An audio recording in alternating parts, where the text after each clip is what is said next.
L'hiver est bien installé au pied de la cathédrale, comme son marché d'artisans et ses boutiques éphémères. Deux artistes se retrouvent en matière de création et de commerce. Entre autres, oui.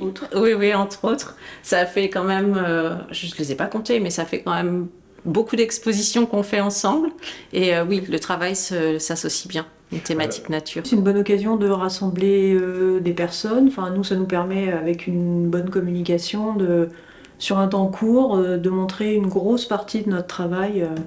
Parce que souvent, on ne peut pas exposer autant de choses dans les petites boutiques ou dans les galeries dans lesquelles on peut exposer Et habituellement. cette boutique éphémère, rue des Allois, porte bien son nom. Elle est ouverte jusqu'au 23 décembre, pas plus. Il y a beaucoup de passages, donc on s'est vraiment accordé au niveau des jours d'ouverture et des horaires. Du coup, on est là jusqu'au 23 et on fait aussi les 2 soirées nocturnes. Je trouve que c'est vraiment aléatoire. Il y a des choses qui marchent très bien à un moment donné, qui ne trouvent pas leur public 6 mois plus tard, et à l'inverse, des choses qu'on a arrêté de faire et qui d'un seul coup, voilà, des clients qui n'étaient pas intéressés viennent nous dire ah je me souviens vous aviez fait telle chose et tout, et bah, c'est le moment de voilà d'en faire. C'est vraiment aléatoire. Deux artistes, deux techniques et un même centre d'intérêt, la nature. Bon, moi je fais principalement ce qu'on appelle de l'émail peint. Je travaille que en noir et blanc.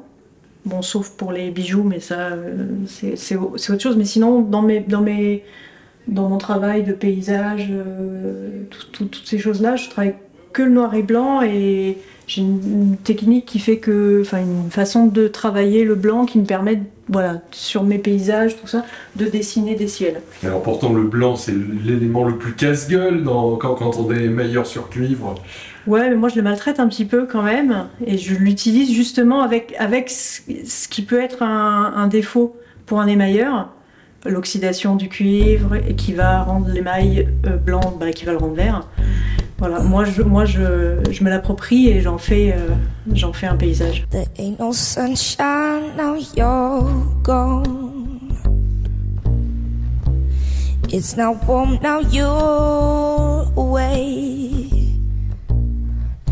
There ain't no sunshine now you're gone. Moi, je vais déjà débuter par mettre mes plantes en terre, c'est-à-dire que je vais semer des graines de plantes tinctoriales que je vais au fur et à mesure de la saison laisser pousser et les chouchouter de façon à en extraire leur colorant ou leur pigment suivant ce que la plante va me donner, et ensuite de passer à une étape de fabrication d'encre et d'aquarelle végétale pour aller vers la création ensuite. Donc tout est un cheminement d'étapes. Pour ce joli tournesol là par exemple, Oui.